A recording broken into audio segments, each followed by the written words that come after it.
कौन कौन मिला है जिसके वजह से luck, human welfare, S S credit society, S S V society, LJCC society, Vishwas credit society, Adarsh जैसे सातों सोसाइटियों का भुगतान क्यों नहीं हो रहा है? कोर्ट ने जब आदेश दिया था कि 60 दिन में रिपोर्ट दीजिए, फिर सीआरसीएस की टीम क्या कर रही थी? आदेश के बावजूद भी 25 तारीख को शाम 5 बजे तक इंतजार करने पर भी कोई रिपोर्ट कोर्ट में पेश नहीं की गई। इसका जवाब कौन देगा? इस जवाब का इंतजार जनता बेसब्री से कर रही है।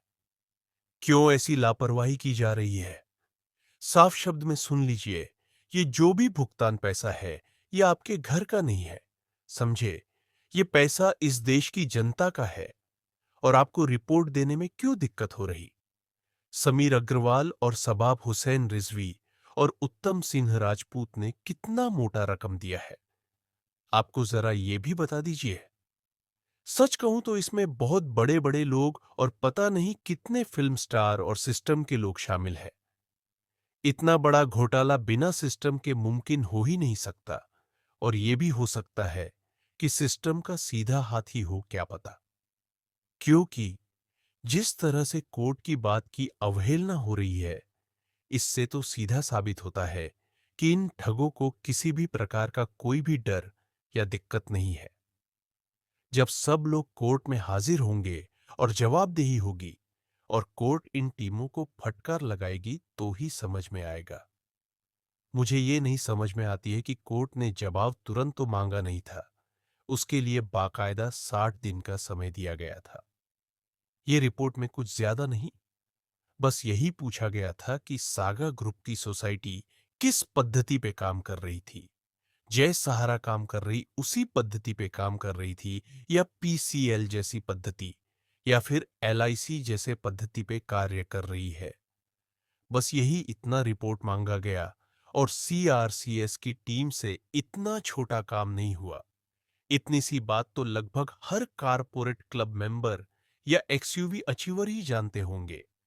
जिस तरह से इनका पैसा वसूला जाता था, टोटल केस में वसूली होती थी, उसके बाद जोनल ऑफिस को कैश भेज दिया जाता था, फिर उसके बाद जोनल ऑफिस से पॉइंट ब्रांच पे भेजा जाता था, और फिर पॉइंट को मोबाइल एप्लीकेशन में भेज दिया जाता था। और मैच्योरिटी भी जब पूरी होती थी, तो उनका भी भुगतान पॉइंट में आता था। कभी भी कैश में मैच्योरिटी का भुगतान नहीं आया। अब सवाल यहां खड़ा होता है कि पॉइंट किस बेस पे ये लोग जनरेट करते थे। इनके पास जो कैश जाता था, उसका उपयोग ये लोग, जो मेंबर बोर्ड के अधिकारी थे, सब मिलकर हवाला नेटवर्क के जरिए पूरा कैश दुबई भेज दिया जाता है। बात तो यहाँ ये आती है कि एक बार तो इनका भुगतान हवाला नेटवर्क के जरिए विदेश नहीं भेजा गया, बल्कि हर महीने 1000 करोड़ से भी ज्यादा रुपया विदेश कैसे जाता था? क्योंकि इतना बड़ा रकम है कि एक बार कैलकुलेटर को भी शर्म आ जाए, ये इतना बड़ा रकम है। इस रकम के सामने हर कोई झुक सकता है। तो फिर जनता का पैसा क्यों ना उड़े? क्योंकि इन्हीं पैसे से उन घूसखोर और चोर लोगों का जिंदगी बनती जा रही है। जिस तरह से तुरंत कुछ समय में ही इनका रजिस्ट्रेशन होता है, उसी तरह से उतने ही कम टाइम में भुगतान का दावा भी लिया जाए। क्योंकि अभी तक जितनी भी सोसाइटी आई है, सभी ने जनता को ही लूटा है। इन्हीं सोसाइटियों की वजह से ही भारत में बेरोजगारी की समस्या बढ़ती ही जा रही है। वैसे लोगों के पास रोजगार की कमी है, और ये सोसाइटी डायरेक्ट निशाना बेरोजगार पे साधते हैं। और इनका निशाना लग भी जाता है, क्योंकि जो बेरोजगार बैठा उसको तो रोजगार चाहिए। और इनकी डॉक्यूमेंट को देखता है सब जगह भारत सरकार देखता है, लिखा ये टीएम भी देखता है, एम्बुलेंस भी देखता, सचेत वेबसाइट भी देखता है, आरटीआई के द्वारा भी चेक करके देखता, उधर भी कृषि मंत्रालय को देखता है, फिर सहकारिता मंत्रालय को भी देखता है। जिधर जिधर एजेंट देखता है, उधर बस भारत सरकार, गवर्नमेंट ऑफ इंडिया ही देखता। अब उसके मन में बस एक ही ख्याल आता है कि जब सब जगह से लीगल है, तो फिर काम करते हैं। फिर क्या समस्या यही सोचकर पूरा हिम्मत लगाकर रात दिन काम करता और फिर अपना और अपने परिवार का भविष्य इस काम में देखने लगता। लेकिन उसके क्या पता, जो हर जगह से भारत सरकार के अंतर्गत है, एक दिन उसकी और उसके परिवार की जिंदगी और फ्यूचर अंधेरे में आ जाएगा। सिर एक लापरवाही कृषि मंत्रालय और जहां से रजिस्टर्ड थी, वहीं लोग धोखा दे देंगे। किस तरह से उम्मीद करे कोई, जब हर विभाग में करप्ट लोग बैठे हैं। आज सिर्फ सागा ग्रुप ही नहीं, पता नहीं कितनी ऐसी सोसाइटियां थी जो लोगों का पैसा हड़प के बैठी है। जनता करे सवाल कब होगा, सागा का भुगतान करो बहाल। हर जनता की बस यही पुकार, भुगतान करवाए सरकार। अब की बार भुगतान की पुकार। क्यों गरीब जनता को बार बार लूट जाता है?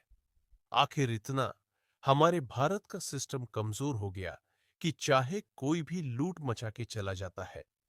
क्यों इतना इन ठगों को छूट दे रखा है कि किसी भी गरीब एजेंट और निवेशक की जिंदगी के साथ खेल खेल सके? क्या इस देश में एजेंट की जिंदगी का कोई मोल नहीं है? एजेंट कोई दूसरी देश से आया है कि उसको हमेशा तकलीफ ही सहना पड़े। इन एजेंटों के बचाव के लिए संविधान में कोई जगह नहीं है क्या? सागा ग्रुप के मुखिया को पकड़ो और भुगतान करवाओ। इस देश में अब तक जो हुआ, अब आगे से नहीं होगा। या जो भी विभाग इन सोसाइटी को रजिस्टर्ड करती है, वे लोग भुगतान दे। अब बहुत हुआ। अभी भी मार्केट में कुछ ऐसे फर्जी कंपनियां चल रही है, उनको बंद किया जाए। और कुछ लोग विस्सी जैसे तरीके से मार्केट से पैसा वसूल रहे हैं, उनको जल्द से जल्द रोका जाए। नहीं तो ये भी किसी न किसी दिन बड़ी समस्या को खड़ा कर देंगे। और जितने भी फरार लोग, जैसे उत्तम शबाब, समीर अग्रवाल जैसे लोगों को पकड़कर भुगतान हर हाल में करवाए। बस मेरी यही मांग है। भाइयों, मेरे इस संघर्ष में आपका साथ बहुत जरूरी है, क्योंकि आपके ही सहयोग से ही भुगतान हो पाएगा। मेरे इस संघर्ष में कौन कौन मेरे साथ खड़ा है, कमेंट में जरूर बताइए। और आप किस जगह से मेरी वीडियो को देख रहे हैं और आपका कितना भुगतान इस सोसाइटी में लटका हुआ है, कमेंट में जरूर बताइए। और इस चैनल को सब्सक्राइब जरूर करें और अपने सभी जानने वाले और ग्रुप में जरूर भेजें, जिससे लोगों को जानकारी हो सके और उनका भी फायदा हो सके। धन्यवाद।